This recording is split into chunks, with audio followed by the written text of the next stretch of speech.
देखिए, भोजपुरी में एक कहावत कहा जाता है कि घर टूटे तो गांव मजा लूटे। ये कहावत जो है वो राजद परिवार के अंदर इस वक्त फिट बैठता हुआ दिखाई दे रहा है।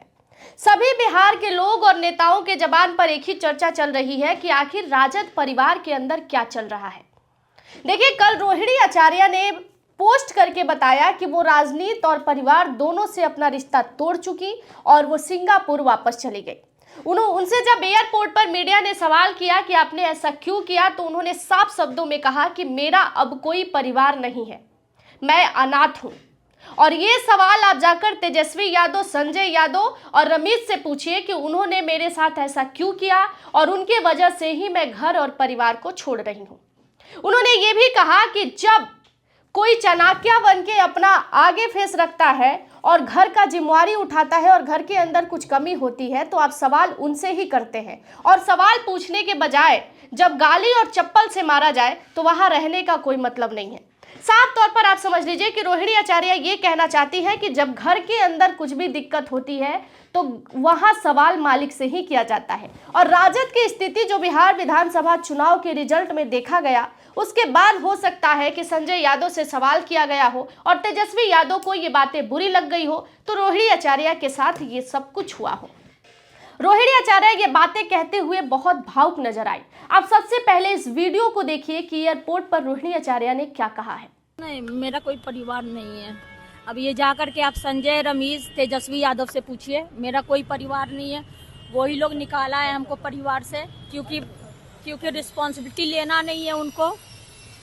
पूरा दुनिया बोल रहा है जो चाणक्य बनेगा तो चाणक्य से आप सवाल पूछिएगा। जब कार्यकर्ता चाणक्य से सवाल कर रहा है, पूरा देश दुनिया सवाल कर रहा है कि पार्टी का ऐसा हाल क्यों हुआ। अब जब संजय और रमेश इन लोग का नाम लीजिए तो आपको घर से निकाल दिया जाएगा, आपको बदनाम किया जाएगा, आपको गाली दिलवाया जाएगा, आपके ऊपर चप्पल उठा करके मारा जाएगा। आप लोगों ने देखा कि रोहिणी आचार्य इस वीडियो में क्या कहती हुई नजर आ रही हैं। देखिए, एक शादीशुदा लड़की के लिए अपने मायके छोड़ने का फैसला बहुत बड़ा फैसला होता है, और जब रोहिणी आचार्य ये फैसला ले रही होंगी तब उनके लिए ये बहुत भावुक पल रहा होगा। और बहुत हिम्मत चाहिए एक लड़की को कि अपने मायके को छोड़ने का डिसीजन ले। राजनीति एक अलग चीज होती है और पारिवारिक बंधन एक अलग चीज होता है। इस पर तेज प्रताप यादव भी आवाज उठाते हुए दिखाई दे रहे हैं। तेज प्रताप यादव कह रहे हैं कि मेरे साथ जो हुआ वो तो मैं बर्दाश्त कर लिया, लेकिन मेरी बहन के साथ यदि कोई कुछ करेगा तो मैं ये बर्दाश्त नहीं करूंगा। देखिए, तेज प्रताप यादव भी तेजस्वी यादव से कुछ नाराज दिखाई दे रहे थे। बातचीत भी दोनों के बीच बंद थी।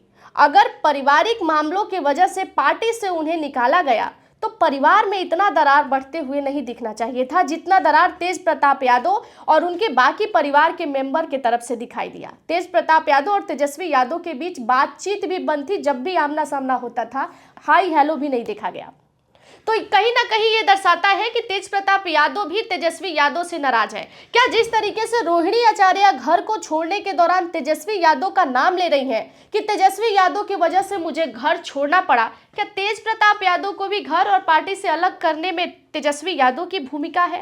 देखिए, अभी कुछ देर पहले एक और पोस्ट रोहिणी आचार्य ने किया है, जिस पोस्ट में उन्होंने वो सारी बातें लिखी है जो कल राजद परिवार के अंदर हुआ है। रोहिणी आचार्य लिखती है कि मुझे कल गाली के साथ बोला गया कि मैं गंदी हूं। मैंने अपने पिता को अपनी गंदी किडनी लगवा दी, करोड़ों रुपए लिए, टिकट लिए, तब लगवाई किडनी। सभी माता बहन जो शादीशुदा है उनको मैं बोलूंगी कि जब आपके मायके में कोई बेटा हो, भाई हो, तो भूल कर भी अपने भगवान स्वरूप पिता को नहीं बचाए। अपने भाई और उस घर के बेटा को ही बोले कि वो अपने किसी हरियाणवी दोस्त का किडनी लगवा दे। सभी बहन बेटी अपना परिवार देखे, अपने माता पिता की परवाह किए बिना अपना बच्चा देखे, अपना काम और अपना ससुराल देखे, सिर्फ अपने बारे में सोचे। मुझसे तो बहुत बड़ा गुनाह हो गया कि मैंने अपना परिवार, अपना तीनों बच्चे को नहीं देखा। किडनी देने वक्त अपने पति ना अपने ससुराल की अनुमति ली और अपने भगवान, अपने पिता को बचाने के लिए वो कर दिया जिसे आज गंदा बताया गया। आप सब मेरे जैसी गलती कभी ना करें, किसी घर रोहिणी आचार्य जैसी बेटी ना हो।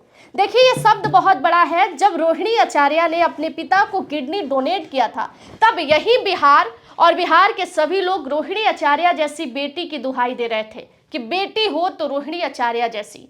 आज पोस्ट के दौरान रोहिणी आचार्य कह रही हैं कि मैं चाहती हूं कि मेरे जैसी बेटी किसी भी घर में ना हो। और ये शब्द बोलने के लिए बहुत हिम्मत चाहिए, खासकर उस लड़की के लिए जो लड़की राजनीति के दौरान भी अपने परिवार के साथ मजबूती से दिखाई दी और अपने पिता और परिवार के सुख दुख में भी मजबूती के साथ दिखाई दी। तो रोहिणी आचार्य के लिए शब्द बहुत भावुक थे।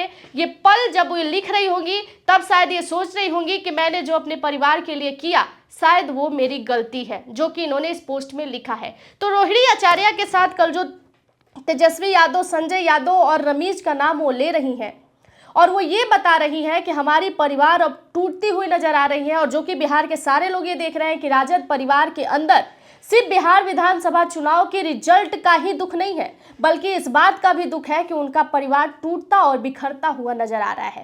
पहले ही तेज प्रताप यादव जो कि घर के बड़े बेटे हैं, उनसे घर की दूरियां काफी ज्यादा बढ़ गई है, पार्टी की भी दूरियां काफी ज्यादा बढ़ गई है। और अब रोहिणी आचार्य जो घर और पार्टी दोनों के लिए मजबूत थी, वो भी अब घर और पार्टी दोनों छोड़ती हुई नजर आई।